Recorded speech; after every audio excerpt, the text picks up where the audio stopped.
चलिए Gurpreet, art and culture में हम एक कदम क्या करते हैं बेटा, आगे बढ़ते हैं।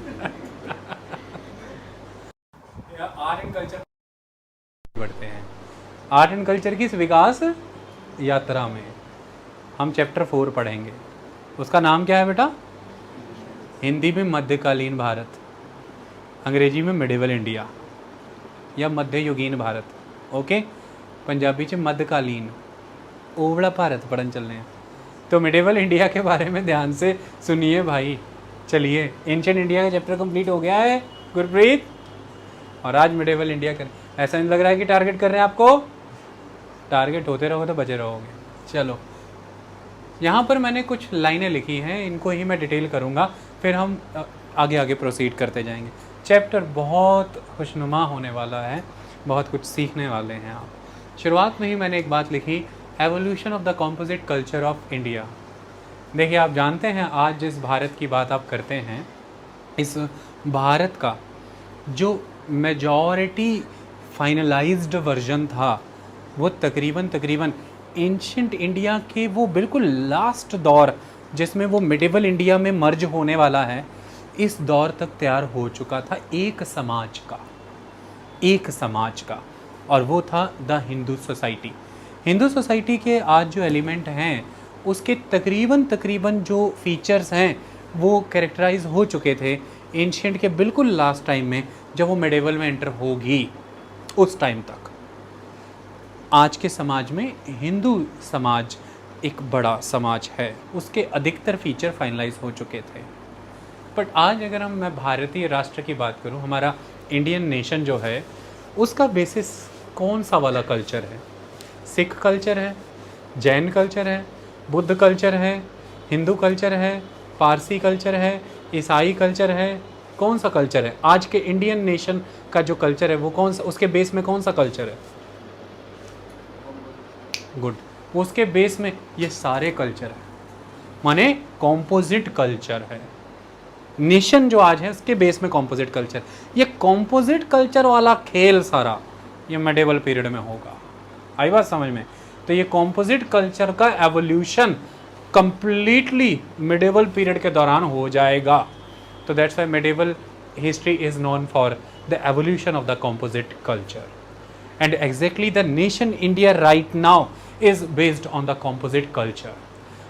हमारी जो हिस्ट्री है वो कॉम्पोजिट कल्चर की हिस्ट्री है, इसे कॉम्प्रोमाइज़ नहीं होने दिया जा सकता। इसलिए कॉन्स्टिट्यूशन के सभी प्रोविज़न इस कॉम्पोजिट कल्चर को चेरिश करने के लिए बनाए गए हैं, सेफगार्ड करते हैं, प्रोटेक्ट करते हैं, प्रमोट करते हैं, सभी प्रोविजंस। उसी की बात कर रहा हूँ। कैसे है ये कॉम्पोजिट कल्चर? सवाल खड़ा होता है, how you can say that this is the period of the evolution of composite culture. 3 आधार पर मैं ये कह सकता हूँ। पहला, धर्म के क्षेत्र की बात करके, दूसरा फोक आर्ट, और तीसरा लैंग्वेज। आपको मैं बता दूं कि आज जो भारत में आप इतने विभिन्न धर्मों को देखते हैं, उसी के तहत हम यहाँ पर बात करेंगे सिखिज़्म। तो सिखिज़्म की उत्पत्ति का दौर ये मध्यकालीन भारत है। आई बात समझ में? 1469 1469 ईस्वी श्री गुरु नानक देव जी के उदय का समय है। आई बात समझ में? उनका पदार्पण होगा पृथ्वी पर, और वहीं से आरंभ होगी सिखिज़्म की गाथा। और ये समय है सल्तनत काल का, सल्तनत पीरियड में उनका एडवेंट होगा। इतनी बात क्लियर? और यही वो समय है जब भारत में इस्लाम आए। हम देखिए, जब हम इस्लाम की भारत में बात करते हैं तो मैं आपको एक बात बता दूं, 8th सेंचुरी एडी वो टाइम है जिस टाइम पर वाया ट्रेडर्स इस्लाम इंडिया आ जाएगा, और हम इसे मिडिवल इंडिया में ही लेते हैं। सही मायने में अगर आप तिथियों के मुताबिक देखें तो 700 और 750 एडी ऑनवर्ड्स मिडिवल इंडिया का आरंभ हो जाता है। राजपूत काल तो हम ऐसा मानते हैं कि 700 से 750 लेकर के 1200 तक राजपूत काल है, the Rajput period in India. जब मैं इंडिया की बात कर रहा हूँ तो मैं नॉर्थ इंडिया की बात कर रहा हूँ, उत्तर भारत की मैं बात कर रहा हूँ, क्योंकि इसी समय में डेक्कन में तो पल्लव हैं, चोल हैं, ये पांड्या पल्लव चोलों का दौर है। दक्षिण की ये बात है, और वो हम पिछले एंशिएंट इंडिया में ही कर चुके हैं। 6 से 8 सेंचुरी के दौरान पल्लवों का समय, और फिर 10th 12th की बात हमने आर्किटेक्चर की चोलों की। अब हम बात वापस दक्षिण से उत्तर में आ गए हैं। उत्तर में अगर आप देखेंगे तो 700-750 से लेकर 1200 तक ये राजपूत काल है, अलग अलग राजपूत शासक आपको मिलेंगे। और 1200 से आगे राजनीतिक तौर पे स्थापित हुए मिलेंगे आपको सुल्तान। 1206 इज द एग्जैक्ट डेट। लेकिन अगर आप एडवेंट ऑफ इस्लाम की बात करें तो इस्लाम का एडवेंट तो 8th सेंचुरी से ही भारत में हो गया है। व्यापारियों के बारे में इसकी कोई आपको कन्फ्यूजन नहीं रखनी है। तो ये समय इस्लाम का भी रहा, और इस्लाम के बहुत ही प्रोफाउंड इम्पैक्ट आए इंडियन सोसाइटी एंड कल्चर पर। आपको मैं बता दूं कि बड़े स्तर पर आइडियाज़ एंड कस्टम्स एक्सचेंज हुए हैं, जहां पर रहने वाले एक मेजॉरिटी कल्चर हिंदुइज़्म और आने वाले इस्लाम कल्चर के बीच में सोसाइटी और कल्चर एक दूसरे के विचारों से परिपूर्ण हो जाएगी इस समय में, इसलिए कॉम्पोजिट कल्चर बन भी रहा है। यही वो समय रहेगा। अब देखिए, क्रिश्चियनिटी तो बहुत पहले की आई, हमने गोंडोफेरनेस के विषय में पढ़ा है ना, द पार्थियन रूलर, और उसके द्वारा अपने दूत को भेजा गया सीरिया कि जाओ आर्किटेक्ट को लेकर के आओ। तो वो जब सीरिया गया तो वहाँ से उसके साथ आ गए सेंट थॉमस। एक स्टोरी ये बताती है, और एक स्टोरी बताती है कि व्यापारिक मार्गों के माध्यम से सेंट थॉमस दक्षिण में पहुँचे। चाहे रीज़न जो भी रहा हो, ये तो क्लियर है कि 1st सेंचुरी AD में ही ईसाई धर्म भारत आ गया था, क्रिश्चियनिटी भारत आ गई थी, और लाने वाले सेंट थॉमस थे। ये तो बात क्लियर ही है। ऐसे में एंशिएंट इंडिया में ही एडवेंट हो गया क्रिश्चियनिटी का। लेकिन अब अगर आप बात करते हैं कि politically, socially, economically, culturally Christianity बड़ा इम्पैक्ट डालेगी, तो वो भाई तब डालेगी जब मिडिवल पीरियड के दौरान यूरोपियंस आएंगे। ये वाला समय होगा। सबसे पहले आप बहुत बेहतर तरीके से जानते हैं वास्को डी गामा की, पुर्तगालियों की दक्षिण में केरल में एंट्री हो जाना। आई बात समझ में? 14 और 17 दोनों में से एक डेट पर ऑलवेज डिस्प्यूट रहा है, 14 मई या 17 मई 1498 AD वास्को डी गामा का एडवेंट भारत में। तो पुर्तगालियों, तो इस तरह से ब्रिटिश आ जाएंगे, डच, फ्रेंच, अंग्रेज, पुर्तगाल, सारे भारत आ जाएंगे, ये ऑल यूरोपियंस। और मेन आस्पेक्ट क्या है? क्रिश्चियनिटी। तो आपने देखा होगा कि पुर्तगाली कह रहा हूँ, चलिए पुर्तगीज़ भी समझ लीजिए, अंग्रेजी में इनको समझ आता है। सिमी पुर्तगीज़ के भारत में कमज़ोर पड़ने का एक बड़ा कारण यह भी रहा था ना कि उनके द्वारा यहाँ पर जबरन धर्म परिवर्तन किया जा रहा था, तो वो फोर्सफुली प्रोसेलिटाइजेशन कर रहे थे इंडियंस की। इसकी वजह से उन्हें आक्रोश झेलना पड़ा भारतीय समाज का। ये सबक अंग्रेज ले चुके थे, तो जब अंग्रेज भारत में आए हैं उन्होंने जबरन धर्म परिवर्तन नहीं किया। अंग्रेज़ों के पहले एक मिशनरियों की ऐसा समूह आया, और मिशनरी धीरे धीरे लोगों को कन्वर्ट कर गए। अंग्रेज़ों ने सबक ले लिया था कि इनके रीति रिवाज कल्चर में एंटर नहीं करना, इस बात का ध्यान रखना है, इसको बंद करिए। ओके, तो इस ईसाई धर्म इंस्टीट्यूशनल मैनर में समाज पर, संस्कृति पर, सभ्यता पर अपनी छाप छोड़ेगा इस समय के दौरान, मिडिवल इंडिया के दौरान। आई बात समझ में? और ये वो दौर है जिस दौर में लगभग इंडिया से वैनिश हो जाएगा बुद्धिज़्म। सल्तनत शासक यहाँ आएंगे, और उनके जो आगे जर्नैल हैं, उनके जो सेना नायक हैं, वो ईस्ट के एरिया में, जहाँ पाला शासक हैं बंगाल के, उन एरिया में जा कर के बुद्धिज़्म से जुड़ी इमारतें, उनके ग्रंथ और संस्थाएं उन्हें पूर्णतः ध्वस्त कर देंगे, जैसे कि नालंदा और बाकी इंपॉर्टेंट टेक्स्ट। तो बुद्धिज़्म इंडिया से 12th सेंचुरी AD के अराउंड आपको वैनिश होता मिलेगा। लेकिन जैनिज़्म कम होगा, कंटिन्यूअस रहेगा। जैनिज़्म इंडिया से कभी भी वैनिश होता नहीं दिखा उस समय, बुद्धिज़्म हुआ। ओके, तो ये एक दौर है जिस समय में आपको बहुत सारे रिलीजन, उन रिलीजन का Indian culture, custom, manner, society पर इम्पैक्ट, आपसी समरसता देखने को मिलेगी। ये कॉम्पोजिट कल्चर का दौर है, क्योंकि रिलीजन के क्षेत्र में ये डाइवर्सिटी है। ठीक ये वही समय है जब राज दरबारों के तहत कोई ना कोई भाषा या कोई ना कोई धर्म अपनाया या आगे प्रोत्साहित किया जा रहा है, यानी कि प्रमोट किया जा रहा है या अपनाया जा रहा है। जैसे कि सल्तनत हो या मुग़ल हो, शासक दोनों ही हों, चाहे सुल्तान हो या मुग़ल हो, चाहे अफ़गान हो, एक चीज़ कॉमन है, इस्लाम। बात चाहे इल्तुतमिश की कर दूँ, बात चाहे अलाउद्दीन खिलजी की कर दूँ, बात चाहे मोहम्मद बिन तुगलक की कर दूँ, बात चाहे मैं सिकंदर या इब्राहिम लोदी की कर दूं, बात चाहे सैयद शासकों की हो, बात चाहे हुमायूं की हो यानी कि मुग़ल, या उसके दौरान आए शेर शाह सूरी यानी कि अफ़गान की हो, इन सब में एक कॉमन है चीज़ इस्लाम। आई बात समझ में? तो देखिए इस समय के दौरान चाहे स्टेट के द्वारा चाहे दरबार के प्रभाव में इस्लाम का प्रभाव नज़र आता है, वहीं आम जनता के स्तर पर भी आप देखें तो उनकी भी क्रिएटिविटी है, उन्हें भी तो कोई एक्सप्रेशन मिलना चाहिए। आम जनता की भी तो एक क्रिएटिविटी है, चाहे वो डांस है, चाहे वो म्यूज़िक है, चाहे वो प्लेज़ हैं, चाहे वो स्टोरीज़ हैं, ये सब चीज़ों को, पहनावा, खान पान, इन सब चीज़ों को भी एक एक्सप्रेशन मिलेगा।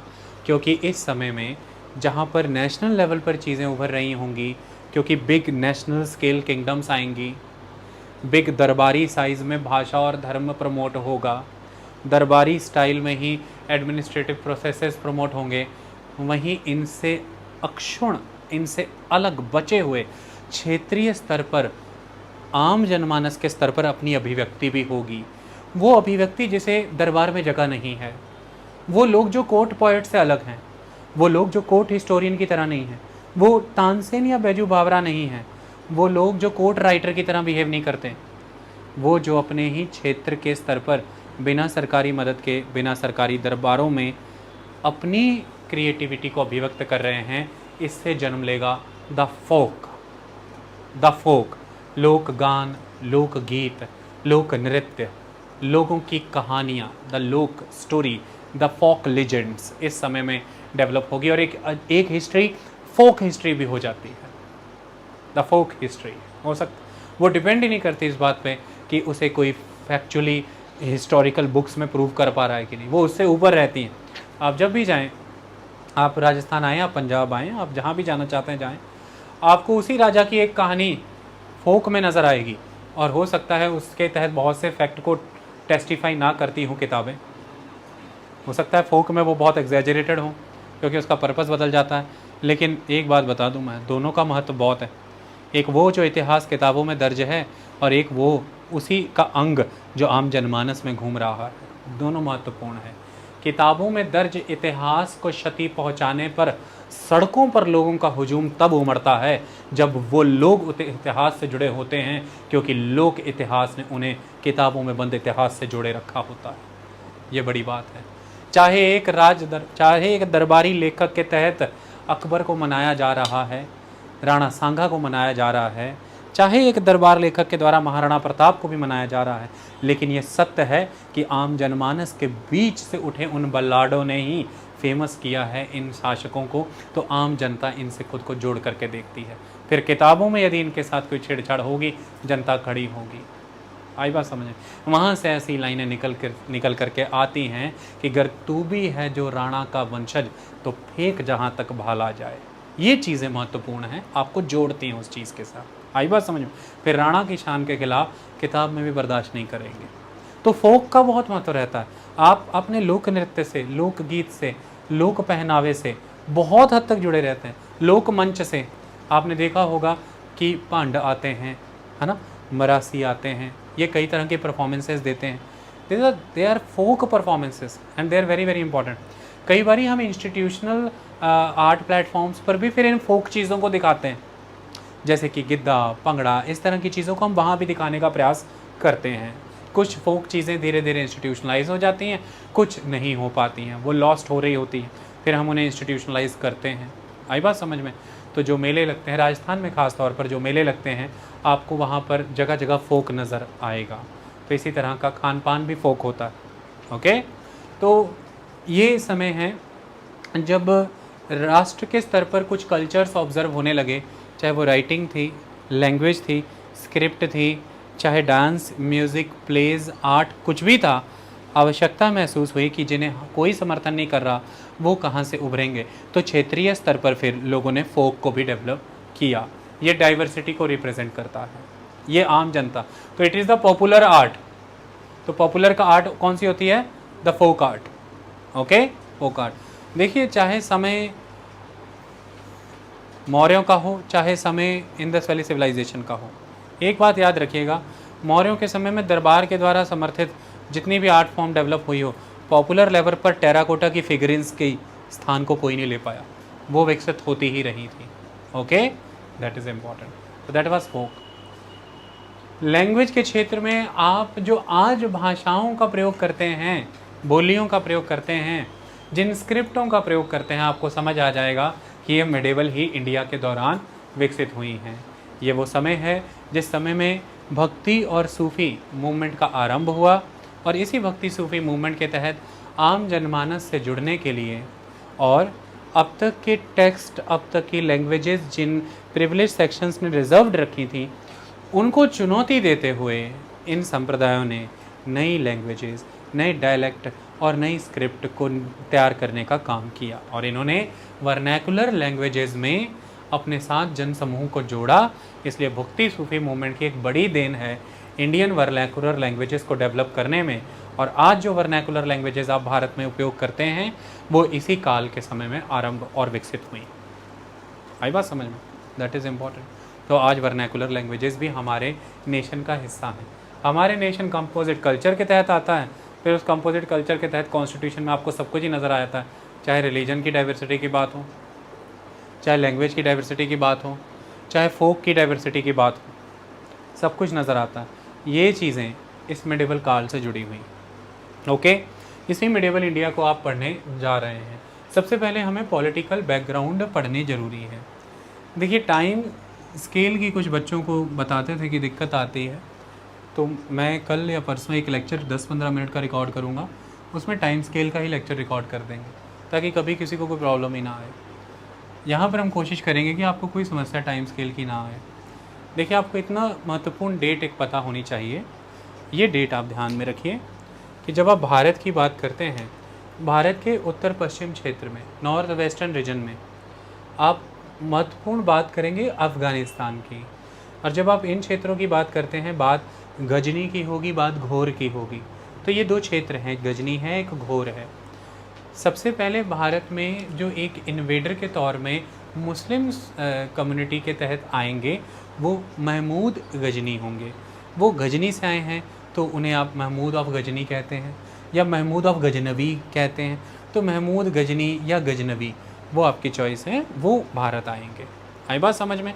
और ये सारा क्रियाकलाप इनके भारत आने का रहेगा, लगभग ये 1000 AD का टाइम है, ये इस समय में हो जाएगा। गजनवी भारत आएगा, और भारत आकर के उसका मेन जो एक्शन एरिया रहेगा वो भारत के वेल्थ एरियाज़ रहेंगे। वो अपने आप को गजनी में लेजिटिमेट प्रूफ करना चाहता था, सेना को अपने समर्थन में लेना चाहता था, उलेमाओं को और जनता को अपने समर्थन में लेना चाहता था। उसके लिए उसे बड़े स्तर पर वेल्थ की नीड थी, और भारत उस समय में दूर दूर के क्षेत्रों में प्रसिद्ध था कि ये वेल्थ की खान है, बहुत वेल्थ। भारत के मंदिरों में इतनी वेल्थ थी कि आप इमेजिन नहीं कर सकते हैं। जैसे कि सोमनाथ मंदिर बहुत प्रसिद्ध था उस समय में, तो वो भारत आया है। यहाँ की घंटियाँ, मंदिरों की चेन, मूर्तियाँ जो स्वर्ण से बनी हुई थी, बड़े पैमाने पर यहाँ से स्वर्ण लेकर के गया है। क्लियर? मेन इशू उसका अटैक करना था, यहाँ से बूटी, यहाँ से वेल्थ लेकर के जाना था, ये उसके उद्देश्य थे। उसके कई राजनीतिक प्रभाव पड़े, वो आज चर्चा का विषय नहीं, पर ये उसका मुख्य उद्देश्य था। वो यहाँ शासन करने के विचार से नहीं आया था, बस ये याद रखना। क्या महमूद गजनी यहाँ शासन करने के विचार से आया था? नहीं, वो यहाँ इस भारत की वेल्थ को लूटने आया था। ठीक है, लेकिन उसने आगे आने वाले इन्वेडर्स के लिए रास्ते बहुत सारे खोले। अब समय आगे बढ़ेगा, अब आएंगे मोहम्मद घोरी। ये घोर से हैं, वो महमूद था, ये मोहम्मद है। वो गजनी से था, ये घोर से है। तो घोर से है तो घोरी है।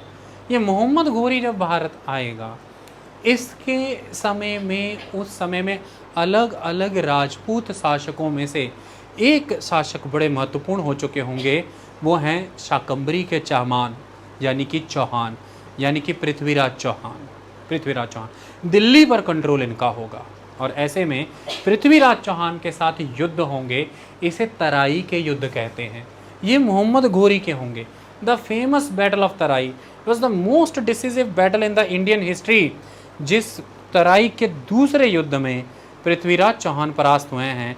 भारत का मुस्तकबिल बदल गया, भारत का आगे का भाग्य बदल गया, और भारत में स्थापित हुआ मुस्लिम राज्य। दूसरा बैटल तराई का इतना फेमस था। 1192-94 देखिए वो 1000 था, ये टाइम क्या है 1192-94। First battle of Tarai, second battle of Tarai. First battle of Tarai Prithviraj Chauhan जीते हैं लेकिन घोरी को छोड़ दिया। राजपूत आइडियल्स कहते हैं, वैल्यूज़ कहती हैं कि ख़त्म नहीं करना सामने वाला जब शरण में आ जाए, या भाग गया पलायन कर रहा तो ढूंढ ढूंढ के मारना नहीं है। रणभूमि के कुछ नियम हैं, रणभूमि में परास्त हो गया, रणभूमि से चला गया, खत्म कहानी। ये नियम, ये लेजेंड जिंदा रखे जाते हैं। लेकिन उसने वापसी की और उसने पृथ्वीराज चौहान को ख़त्म किया। कारण एक ये था कि राजपूत आपस में जुड़े नहीं थे। पृथ्वीराज चौहान को जो को राजपूत रूलर थे उनका सपोर्ट नहीं मिल पाया, संयुक्त सेना नहीं लड़ी, हारे हैं। आई बात समझ में? देखिए इतिहास अपने आप को रिपीट करता है। एक समय में Prithviraj Chauhan in mutual quarrels की वजह से खत्म होंगे। एक समय ऐसा भी आएगा जब अहमद शाह अब्दाली से पानीपत के द्वितीय युद्ध में मराठे खत्म होंगे, कारण तब भी कुछ ऐसे ही बनेंगे। इतिहास दोहराता है। तब की मार भी बड़ी कमज़ोर मार रही। अगर अब्दाली से मराठे जीते होते तो मैं आपको गारंटी कर देता हूँ भारत में शासन अंग्रेजों का ना होता। और इस समय में अगर पृथ्वीराज चौहान जी जाते तो ये पॉसिबिलिटी थी कि भारत में शासन मुस्लिम ना आ पाता। लेकिन वो ख़त्म हुए और मोहम्मद घोरी ने अपने जर्नैल यानी कि द जनरल कुतुबुद्दीन ऐबक, जो कि एक स्लेव थे, जिन्हें मोहम्मद घोरी ने स्लेव मार्केट से प्रक्योर किया था, लिया था, एक दास। तब दासों की मंडियाँ होती थी, लोग खरीदे बेचे जाते थे, तो वहाँ से लिया। उन्होंने इंडिया में अपने जर्नैल के रूप में, जनरल के रूप में इस्टेब्लिश कर दिया। और यहाँ पर फिर कुतुबुद्दीन ऐबक ने इंडिपेंडेंटली सल्तनत की नींव रखी और इसे हम कहते हैं द दिल्ली सल्तनत। ओके, ये है द दिल्ली सल्तनत। तो दिल्ली सल्तनत की स्थापना हुई कुतुबुद्दीन ऐबक के बाद। कुतुबुद्दीन ऐबक के ही द्वारा खरीदे गए उनके स्लेव अल्तमिश यानी कि इल्तुतमिश, जो कि उनके सन इन लॉ हैं या कि उनके दामाद हैं। इल्तुतमिश कुतुबुद्दीन ऐबक के दामाद हैं। फिर उन्होंने आगे सत्ता संभाली। ये सारी घटनाक्रम का आरंभ 1206 ऑनवर्ड हुआ। 1206 में हम सही मायने में दिल्ली सल्तनत की स्थापना मानते हैं, तो वो लिखा हुआ है। तो 1206 से लेकर के 1290 तक स्लेव डायनेस्टी, उसके बाद आगे चलते हैं तो खिलजी, उसके बाद तुगलक, उसके बाद सैयद, उसके बाद लोधी। लोधियों से युद्ध होगा मंगोलों का, मुग़लों का यानी कि बाबर का। इब्राहिम लोधी से युद्ध होगा। ये होगा 1526 का पहला first battle of Panipat, Panipat का प्रथम युद्ध। और इस पानीपत के प्रथम युद्ध में मुग़ल जीत जाएंगे। बाबर इब्राहिम लोधी से जीत जाएगा और भारत में सत्ता स्थापित होगी मुग़लों की। ठीक लगभग 300 साल बाद सल्तनत खत्म हो जाएगी। 1206 में आरंभ सल्तनत, 1526 के पानीपत के प्रथम युद्ध के साथ अंत हो जाएगी। आई बात समझ में? तो ये डायनेस्टीज़ का फ्लो रहा। महत्वपूर्ण शब्द यहाँ से उभर करके आता है, हाँ मैं बताने वाला था, ये तुर्क थे।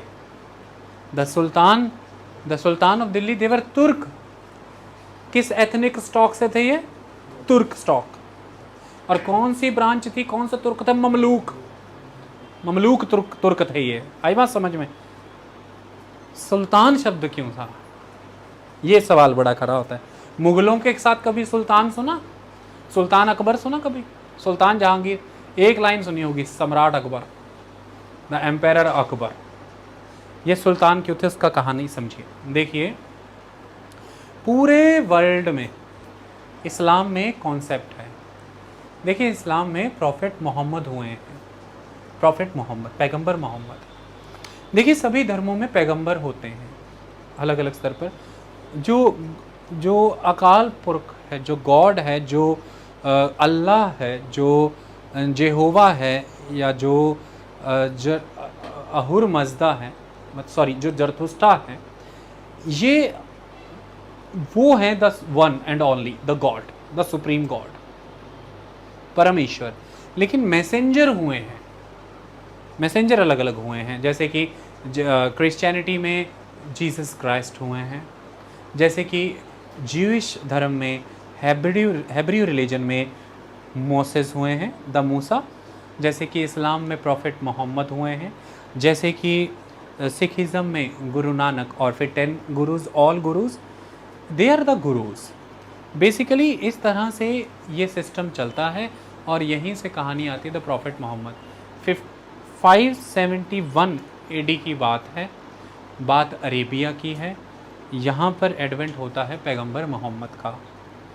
मक्का से 622 में वो मदीना चले जाते हैं। इसे हिजरी दौर का आरंभ मानते हैं। The Muslim calendar, the lunar calendar, the Hijri era वो 622 से शुरू होता है, जब पैगंबर मक्का से मदीना की यात्रा कर लेते हैं। ओके, मक्का से मदीना चले जाते हैं। पैगंबर के बाद, प्रॉफिट के बाद 4 पायस खलीफा आएंगे, खलीफे, the caliphate. Okay, that is the khilafat system, the khilafat system, the territorial control with religious sovereignty, the khalifa system.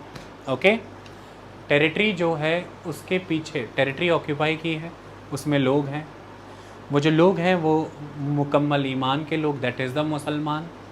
धर्म वहाँ पर जो पालन हो रहा है वो इस्लाम।